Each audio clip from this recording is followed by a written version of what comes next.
آج بھی ہم بہت سارے لوگ حج کے لیے جاتے ہیں، عمرے کے لیے جاتے ہیں، لیکن جانے کے بعد معلوم یہ ہوا وہاں پر شاپنگ میں لگے ہوئے ہیں، مقصد کو بلا کر حرم کے حدود میں جس طرح احتیاط کے ساتھ وقت بسر کرنا چاہیے اس کے برخلاف غیبتوں میں، اس کے برخلاف غلط سلط چیزوں میں، تماشے دیکھنے میں اور ہوٹل میں جو راحتیں فراہم کی جا رہی ہیں اس سے لطف اندوز ہونے میں اپنے وقت کو برباد کر دیتے ہیں، تو یہ تو واقعات کی طرح مسئلہ ہے، وبال لے کر آئیں گے۔ لہٰذا اگر جانا ہو تو پوری احتیاط کے ساتھ جائیں اور ایک ایک منٹ کو بہت ہی اہمیت کے ساتھ احتیاط کے ساتھ استعمال کرے۔ ایک صاحب کہنے لگے عمرہ ہو گیا آپ بیکار کیوں بیٹھے ہوئے ہیں؟ ہم گروپ میں ایک صاحب یہ کہہ رہے ہیں گروپ لیڈر سے عمرہ ہو گیا بیکار کیوں بیٹھے ہوئے ہیں؟ مجھے حیرت ہوئی کہ یہ صاحب لاکھوں روپے خرچ کر کر حدود حرم میں بیکار بیٹھے ہوئے ہیں۔ کیا ان کے پاس کلام اللہ نہیں ہے اس کی تلاوت کریں؟ کیا ان کو دعاؤں کی ضرورت نہیں ہے؟ کیا ان کے خاندان کو، کیا اس امت کو، کیا انسانیت کو دعاؤں کی ضرورت نہیں ہے؟ کیا وہ جنت کا پاس ان کو مل گیا، پیشانی رگڑ کر جنت کی بھیک مانگنے کی ان کو ضرورت نہیں ہے؟ کیسے انہوں نے فیصلہ کر لیا میں بیکار بیٹھا ہوا ہوں؟ یہ اللہ تعالیٰ نے سہولیات عنایت فرما دی تو ناقدری نہ ہو، قدردانی ہو تو جائے ورنہ نہ جائے، ورنہ نہ جائے۔ ایک حج ہو گیا فریضہ ختم، اتفاق کر لیں، قدردانی ہو تو جائے، پھر وہ بہت بڑی نعمت ہے۔ ایک ایک لمحہ سوچ سمجھ کے، ایک ایک لمحہ بہت احتیاط کے ساتھ گزارا کرے وہاں پر، تو قوم عاد کی طرح یہ واقعات کی طرح نہ ہو الٹا وبال لے کر آئے عمرہ کر کے 2.5-3 لاکھ خرچ بھی کیا، وبال بھی لا رہے، اللہ تعالیٰ حفاظت فرمائے۔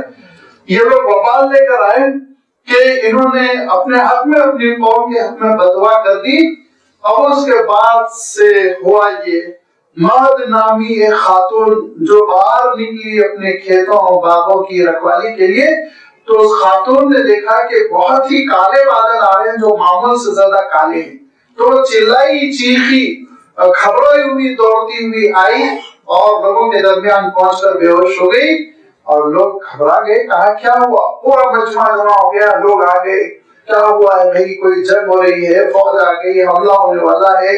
تو دیکھا بادل چلے آ رہے ہیں، دور سے افق پر بادل نظر آ رہے ہیں، تو انہوں نے خوشی سے کہا کہ هذا عارض ممطرنا، دیکھ لو بارش کے بادل آ رہے ہیں۔ اس شور میں حضرت ہود علیہ السلام بھی نکل آئے، اور حضرت ہود علیہ السلام نے دیکھ کر کہا نہیں، بارش کے بادل نہیں ہے، یہ وہی ہے هذا ما استعجلتم به، جس کی تم مجلت کر رہے تھے، عذاب لاؤ عذاب لاؤ عذاب لاؤ مجھ سے کہہ رہے تھے، وہی ہے۔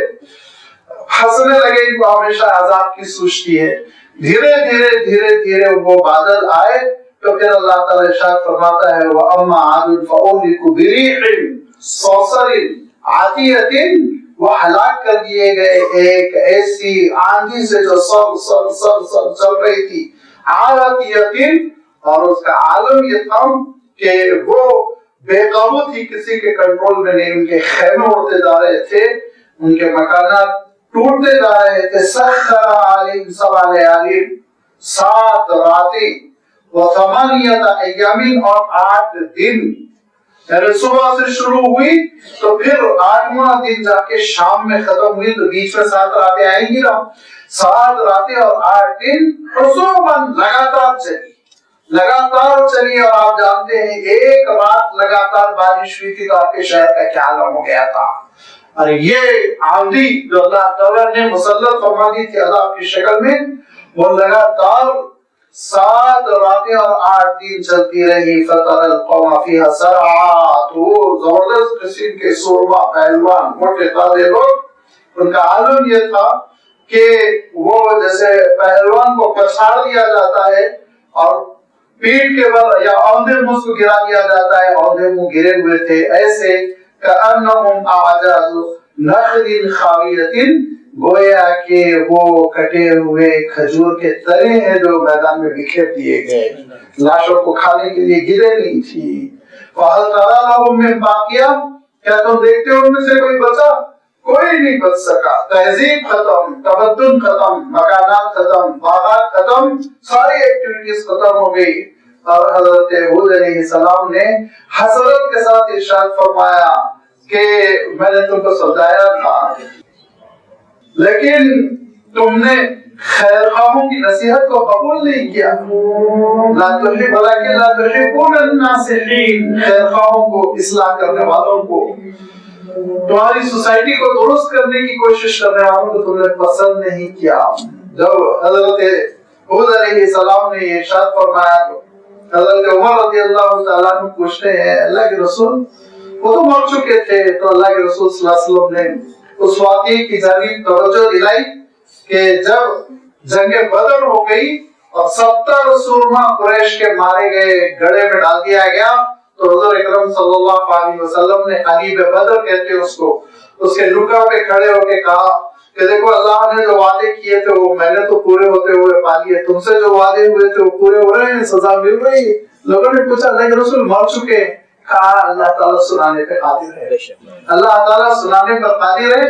یہاں بھی حضرت ہود علیہ السلام مخاطب ہو کر کہتے ہیں کہ میں نے بہت ان کو سمجھانے کی کوشش کی اور میں نے تبلیغ دین کی، تمہاری تربیت کی کوشش کی، ولیکن لا تحبون الناصحین، خیر خواہوں کو تم نے پسند نہیں کیا.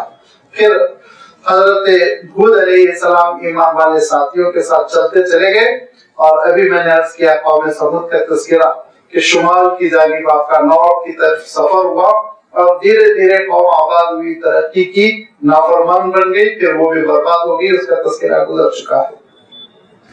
پھر دور آیا وجاء فرعون ومن قبلہ والمؤتفقات بالخاطئہ، کہ فرعون اور فرعون سے پہلے وہ بستی جو تلپٹ کر دی گئی، الٹ دی گئی، حضرت لوط علیہ السلام کی بستی جس میں بڑی بے حیائی تھی، بڑی نافرمانی تھی، اور حضرت ہود علیہ السلام نے ان کو بہت سمجھایا لیکن یہ بات نہیں مان رہے تھے.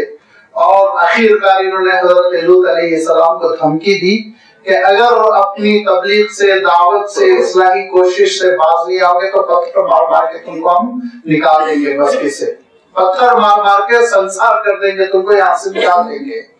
اللہ کے نبی اور رسول کو سنسار کرنے کا جب انہوں نے چیلنج کیا، دھمکی دی، تو اللہ تعالیٰ نے کہا دیکھو تمہارا کیا حشر ہوتا ہے. حضرت ابراہیم علیہ السلام سے ملتے ہوئے فرشتے حضرت لوط علیہ السلام کے پاس نوجوانوں کی شکل میں پہنچے، اور حضرت لوط علیہ السلام نے دیکھا کہ 3 نئے نوجوان آئے ہوئے ہیں، تو بہت گھبرا کے قوم بدتمیزی کرے گی، نوجوانوں کو پریشان کرے گی، اپنے گھر میں فوراً پناہ دی. حضرت لوط علیہ السلام کی اہلیہ اسی خاندان قبیلے کی تھی، انہوں نے خبر کر دی کہ نوجوان آئے ہیں، ان کو لوط نے پناہ دی، اور قوم نے حملہ کر دیا گھر پر. دروازہ ہے کہ توڑے جا رہے ہیں، چیخ رہے ہیں، پکار رہے ہیں کھولو دروازہ. حضرت لوط علیہ السلام رو رہے ہیں، ٹوپ رہے ہیں، کہہ رہے ہیں اے نادانو ذرا سا عقل کے ناخن لو، سمجھنے کی کوشش کرو، گناہوں سے پرہیز کرو، یہ مہمان ہیں، ان کو میں پناہ دیا ہوا ہوں. لیکن حضرت لوط علیہ السلام کی بات انہوں نے نہیں مانی، دروازہ توڑنے کی کوشش کر رہے ہیں، بلکہ بس ٹوٹنے ہی والا دروازہ ہے کہ بڑی حسرت کے ساتھ حضرت لوط علیہ السلام کہتے ہیں پروردگار کوئی میرا سہارا نہیں، تنہا میں پڑ گیا. فرشتے بول پڑے نہیں آپ تنہا نہیں ہیں، ہم آپ کا سہارا بننے آئے ہیں، ہم انسان ہے ہی نہیں، ہم فرشتے ہیں. آپ اب فوراً یہاں سے روانہ ہو جائیے، آپ ہجرت کیجئے، آپ سوئے اس علاقے میں نہ کیجئے، علیہ السلام بقریب، بہت جلد صبح ہونے والی، آپ روانہ ہو جائیے. آپ پلٹ کے نہیں دیکھیں گے، آپ ایک چیخ ہوگی، دھماکہ ہوگا، آپ پلٹ کے نہیں دیکھیں گے. لا یلتفت احد منکم، جو پلٹ کے دیکھے گا وہ بھی عذاب کا شکار ہو جائے گا. حضرت لوط علیہ السلام اپنے ساتھیوں کے ساتھ فوراً راتوں رات روانہ ہوئے، اور بس بستی سے نکلنا تھا کہ دھماکہ زبردست قسم کا جس سے بلاسٹ ہو گیا ہو، پلٹ کے دیکھنے کا حکم نہیں تھا.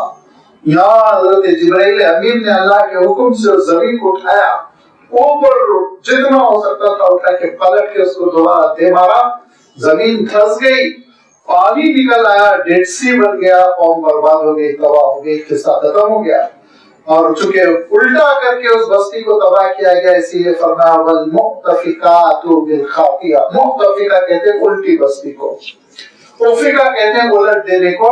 لہذا وہ الٹی ہوئی بستی جو بالخاطیہ اپنی خطا کاری کی وجہ سے، اپنی کوتاہی، اپنے گناہوں کی وجہ سے تباہ و برباد ہو گئی۔ فعصوا رسول ربهم، رب نے جس رسول کو بھیجا تھا ان کے ساتھ نافرمانی کی اس قوم نے، فاخذهم اخذۃ رابیہ، تو پھر پروردگار نے بڑی سخت پکڑ کی، بہت مضبوط پکڑ کی اور ان کو برباد کر دیا۔ اِنَّا لَمَّا طَغَى الْمَاءُ، تاریخ اٹھا کر دیکھو، ایک وقت وہ بھی تھا جب پانی بہت حد سے تجاوز کر گیا تھا، آگے بڑھ گیا تھا، پھیل گیا تھا، اس وقت ہم نے تم کو بچایا تھا۔ حملناکم فی الجاریہ، ہم نے تم کو ایک کشتی پہ سوار کیا تھا۔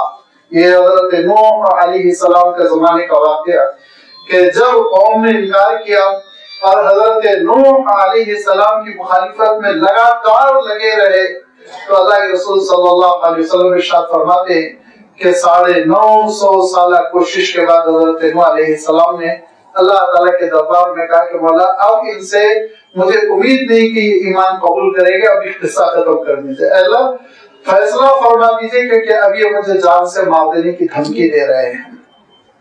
انہوں نے دھمکی دینی شروع کر دی تھی، نوح یا تو خاموش رہو یا ہم تم کو ختم کر دیں گے۔ تو اللہ تعالیٰ نے کہا کہ اے نوح آپ ایسا کیجئے، درختوں کو کاٹیے، اس میں سے تختے بنائیے، تختوں کو جوڑیے، کشتی کی شکل دیجیے۔ حضرت نوح علیہ السلام نے وحی الہی ہے، انکار کی گنجائش ہی نہیں ہوتی، درختوں کو اپنے ساتھیوں کے ساتھ کاٹنا شروع کیا۔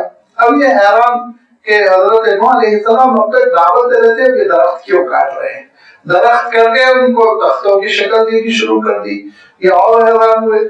اس کے بعد حضرت نوح علیہ السلام نے 1 سال درخت کاٹ کر جمع کیا، 1 سال تختے بنائے، 1 سال تختوں کو جوڑ کر عظیم الشان کشتی، بڑی زبردست کشتی بنا دی۔ اب کشتی بنی تو اب یہ الٹے ہو کے ہنسے، پیٹ پکڑ پکڑ کر ہنسے، یہ لوگ خشکی میں کشتی چلے گی، بیل کھینچیں گے کشتی، کوئی ان کی کشتی اب خشکی میں چلے گی۔ حضرت نوح علیہ السلام نے کہا اگر تم مذاق کر رہے، دل لگی کر رہے، تو ہم دل لگی نہیں کر رہے، ہم بہت سنجیدہ ہے، تم کو معلوم ہو جائے گا ان قریب کیا ہونے والا ہے۔ اور اللہ تعالیٰ نے کہا کہ دیکھو ایک تندور ہے، اس تندور پر نگاہ رکھو۔ وہ تندور کس کا تھا؟ حضرت نوح علیہ السلام پر ایمان رکھنے والی ایک بوڑھی خاتون کا تھا، اور وہ خاتون تندور میں روٹیاں سیکتی تھی اور روٹیوں کو بیچتی تھی، فروخت کرتی تھی اور گزر اوقات کرتی تھی، وہ بیچاری اپنا پیٹ اس طرح پالتی تھی۔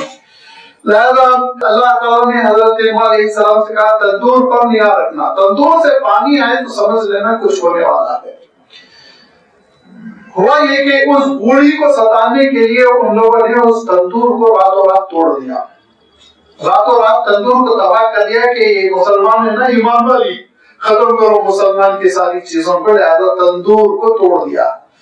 صبح لوگوں نے اطلاع دی، عجیب بات ہو گئی، تندور سے پانی اوپر بہا ہے۔ وہ فارت تندور فرمایا اللہ تعالیٰ نے، تندور سے جس میں روٹی سیکی جاتی ہے اس سے پانی نکل رہا ہے، پانی ابل رہا ہے۔ حضرت نوح علیہ السلام نے کہا آ جاؤ ایمان والو، فوراً آ جاؤ۔ کہتے ہیں کل 80 لوگ تھے، اور اللہ تعالیٰ کا حکم تھا کہ ہر جانور کے ایک نر اور ایک مادے کو بھی ساتھ لے لے جو اس وقت اویلیبل تھے۔ ان سب کو لے کر حضرت نوح علیہ السلام کشتی پہ سوار ہوئے، اور دھیرے دھیرے پانی زمین سے ابلنے لگا، آسمان سے برسنے لگا، اور کشتی ہے کہ پانی کے اوپر چڑھنے لگی۔ حضرت نوح علیہ السلام نے ارشاد فرمایا دیکھو آج ایمان ہی نجات کا باعث ہوگا، جو اسلام قبول کرے گا وہ کشتی میں آئے، جو ایمان جس کے پاس نہیں وہ کشتی میں نہیں آ سکتا۔ حضرت نوح علیہ السلام کے 4 صاحبزادوں میں سے 3 صاحبزاد تو مسلمان تھے اور وہ کشتی میں آ گئے، ایک کنعان تھے جو مسلمان نہیں ہونا چاہ رہے تھے، وہ کشتی میں نہیں آئے۔ حضرت نوح علیہ السلام نے ان کو سمجھایا اور کہا دیکھو بیٹے آ جاؤ، اسلام قبول کر لو، بہت فیصلہ کن وقت ہے۔ انہوں نے کہا نہیں، پانی تھوڑا بہت ہے، برس رہا، بارش ہو رہی ہے اور تھوڑا نیچے سے آ رہا ہے، تو کتنا 10 فٹ 15 فٹ آ جائے گا، میں تو پہاڑ پہ چڑھنے والا ہوں۔ حضرت نوح علیہ السلام نے کہا لا عاصم اليوم من امر اللہ الا من رحم، پہاڑ وہاڑ کوئی چیز نہیں بچا سکے گا بیٹا، صرف اور صرف اللہ کی رحمت، اسلام، ایمان۔ لہذا اس سفینہ نوح میں آنے کے لیے تمہارے لیے باعث نجات چیز ایمان ہے، ٹکٹ ایمان ہے، ایمان قبول کرو نجات ملے گی، ورنہ 1.25 لاکھ ہونے والے ہیں۔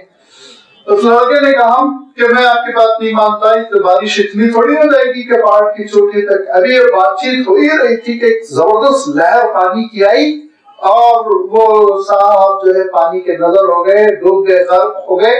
حضرت نوح علیہ السلام دیکھتے رہ گئے، وحال بینہم الموج فکان من المغرقین، غرق ہو گئے وہ.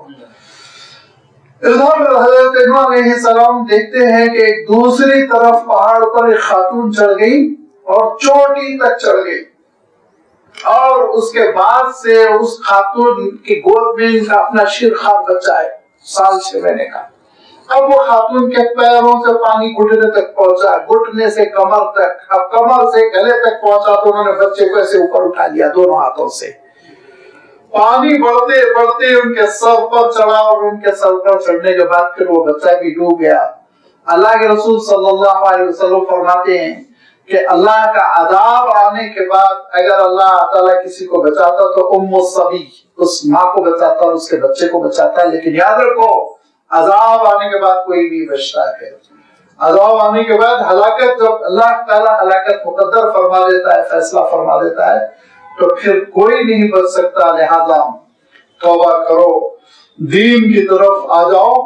حضرت نوح علیہ السلام کی دعوت جنہوں نے قبول نہیں کی، اللہ تعالیٰ نے سب کو ہلاک کر دیا، کوئی روئے زمین پر باقی نہ رہا. اور حضرت نوح علیہ السلام کی کشتی کئی دن پانی میں تیرتی رہی.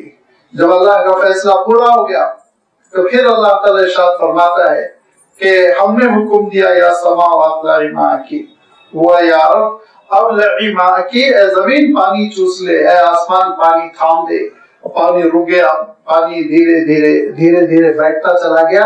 اور حضرت نوح علیہ السلام کی کشتی وہ جودی پہاڑی پر جا لگی، جو ایک پہاڑ کا سلسلہ ہے. جیسے ہمارے اوپر نارتھ میں ہمالیہ کا سلسلہ ہے، ایسے ہی ایک پہاڑ کا سلسلہ ہے جس کو جبل ارارات کہتے ہیں. یہ ترکی سے شروع ہو کر روس تک جاتا ہے. اسی میں ایک اونچا پہاڑ ہے، اس کو جودی پہاڑی کہتے ہیں. اس پہاڑی پہ حضرت نوح علیہ السلام کی کشتی جا لگی. حضرت نوح علیہ السلام اترے. اترنے کے ساتھ ہی حضرت نوح علیہ السلام اللہ تعالیٰ کے دربار میں حاضر ہوئے، شکرانہ ادا کیا ہوگا اور پھر دعائیں کی. اور ان دعاؤں میں حضرت نوح علیہ السلام کہتے ہیں کہ اے اللہ، میرا بچہ، میرا بیٹا وہ ہلاک ہو گیا، جوانی کی موت مر گیا، ایمان سے محروم تھا، اللہ دنیا ختم ہو گئی، عذاب کا شکار ہو گیا، لیکن اللہ آخرت کے لیے اس کو آپ معاف فرما دیجئے، عذاب سے اس کو آپ محفوظ کر دیجئے. میرا بیٹا ہے، نبی رسول کا بیٹا ہے. اللہ تعالیٰ حضرت نوح علیہ السلام سے کہتا ہے کہ اے نوح، آپ کو یہ دعا کرنے کا اختیار نہیں ہے. انی اعیذک ان تکون من الجاہلین. میں اللہ تعالیٰ ارشاد فرماتا میں آپ کو نوٹس دے رہا ہوں، اگر آپ یہ دعا پر اصرار کریں گے تو آپ کا شمار جاہلوں میں ہوگا. آپ کو اس بات کی اجازت نہیں ہے کہ جو کفر پر مرا اس کے لیے دعائے مغفرت کرے. انہ لیس من اہلک انہ عمل غیر صالح. وہ آپ کے خانوادے سے اس کا تعلق نہیں، وہ غلط کار آدمی تھا، نیکوکار نہیں تھا، اس کا حشر برا ہوگا. لہذا حضرت نوح علیہ السلام والتسلیم جو 5 جلیل القدر نبیوں اور رسولوں میں سے ہیں، حضرت نوح، حضرت ابراہیم، حضرت موسیٰ، حضرت عیسیٰ، حضرت محمد مصطفیٰ صلی اللہ علیہ وسلم، 5 جلیل القدر رسول ہیں. اولو العزم من الرسل کہا گیا ان کو قرآن پاک میں. اعلیٰ رتبے کی وہ رسول دعا کر رہے ہیں لیکن ان کے بیٹے کی مغفرت نہیں ہو رہی عمل صالح نہ ہونے کی وجہ سے. لہذا نہ نسبتیں انسان کو بچاتی ہیں، نہ رشتے انسان کو بچاتے ہیں، نہ حسد، نہ نسب. انسان کو بچانے والی چیز ہے ایمان، عمل صالح، اس کے اپنے اعمال. اللہ کے رسول صلی اللہ علیہ وسلم فرماتے ہیں اے فاطمہ بنت محمد، کہنا کیا چاہیے اے بیٹی. ہمیشہ ایسے ہی کہتے تھے اللہ کے رسول صلی اللہ علیہ وسلم اے بیٹی، لیکن اس حدیث میں اللہ کے رسول صلی اللہ علیہ وسلم نے اس موقع پہ فرمایا اے فاطمہ بنت محمد، اس غلط فہمی میں نہ رہو، قیامت کے دن میں تم کو بچا دوں گا. اپنی فکر کرو، اٹھو، تہجد پڑھو. فرمایا رات میں تاکید کی آپ نے. ارشاد فرمایا دیکھو ایک چیز تو وہی جس کا میں تذکرہ کر رہا ہوں، قیامت صغریٰ تو قریب آ چکی ہے اور قیامت کے کبریٰ بھی اس کے پیچھے پیچھے آنے والی ہے. لہذا اپنے اعمال کی خبر لو. فرمایا لِنَجْعَلَهَا لَكُمْ تَذْكِرَةً، یہ واقعات ہم نے تمہارے لیے اس لیے بیان کیے کہ تاریخ کا لیسن ہے، ہسٹری کا ایک چیپٹر ہے، نہیں، لِنَجْعَلَهَا لَكُمْ تَذْكِرَةً، تمہارے لیے بھی نوٹس ہے، نصیحت کا سامان ہے۔ لیکن مسئلہ کیا ہے؟ وَتَعِيَّهَا أُذُنٌ وَاعِيَةٌ، سمجھداری اس سے سبق لیتے ہیں۔ جو سمجھدار ہوتا ہے وہ دیکھتا ہے سامنے والا پھسل کے گر گیا تو وہاں سے ہٹ جاتا ہے، دوسرے راستے سے چلتا ہے۔ جو الو ہوتا ہے، بیوقوف، اسی راستے پہ چلتا ہے، وہ بھی پھسل کے گرتا ہے۔ تو پھر جب اگلا گرا تو پچھلا بھی گر رہا ہے تو اس کے معنی وہ نادان ہے، اور اگلا گرا اور پچھلا سنبھل گیا تو اس کے معنی وہ ہوشیار ہے۔ فرمایا اذن واعیۃ، جن کے پاس شعور والے کان ہیں، عقل مند، وہ اس سے نصیحت حاصل کریں گے، اپنی زندگی میں تبدیلی پیدا کریں گے، اللہ تعالیٰ کی نافرمانی سے بچیں گے، اور ہو سکتا ہم اور آپ ان لوگوں کی عقل پر ماتم کریں جو اللہ کے معجزے کی شکل میں، اس کی قدرت خاص کی شکل میں اونٹنی ظاہر ہوئی تھی، اس کو انہوں نے قتل کر ڈالا، ناقۃ اللہ جس کو کہا گیا اس کو قتل کر ڈالا۔ کتنے جری تھے، کتنے گستاخ تھے، کتنے نادان تھے، اتنی بڑی انہوں نے ہمت کی۔ لیکن ذرا آپ سوچئے کہ انہوں نے ناقۃ اللہ کو ذبح کیا، ہم نے شریعت اللہ کو ذبح کیا۔ اللہ کے رسول صلی اللہ علیہ وسلم دے کر گئے ہم کو ایک معجزہ، اللہ کی شریعت، اللہ کی کتاب، اللہ کا دین، تو انہوں نے جیسے اونٹنی کی بے حرمتی کی، ہم اللہ کی شریعت کی بے حرمتی کرتے۔ ہم بھی تو وہی نادانی کر رہے ہیں، ہم بھی تو وہی کوتاہی کر رہے ہیں، ہم بھی تو اسی غلط راستے پر چل رہے ہیں۔ اس راستے سے بچنے کے لیے فرمایا اذن واعیہ، شعور کی ضرورت ہے، واعی، عقل مندی کی ضرورت ہے کہ تم بچو اس راستے سے، ہلاکت کے راستے سے جس پر چل کر انسان تباہ ہو جاتا ہے۔ قیامت صغریٰ آتی ہے، قیامت کبریٰ آگے آنے ہی والی ہے۔ وہ قیامت کبریٰ کیسی ہوگی، کیا ہلچل مچے گی اس کائنات میں، اور کیا تباہی ہوگی، کیا بربادی ہوگی، کیسے میدان حشر ہوگا، کیسے حساب کتاب ہوگا، اللہ تعالیٰ نے اس کا تذکرہ آگے کی آیتوں میں فرمایا۔ انشاءاللہ آئندہ ایک بار اس کی وضاحت آپ کی خدمت میں رکھی جائے گی۔ وآخر دعوانا ان الحمد للہ رب العالمین۔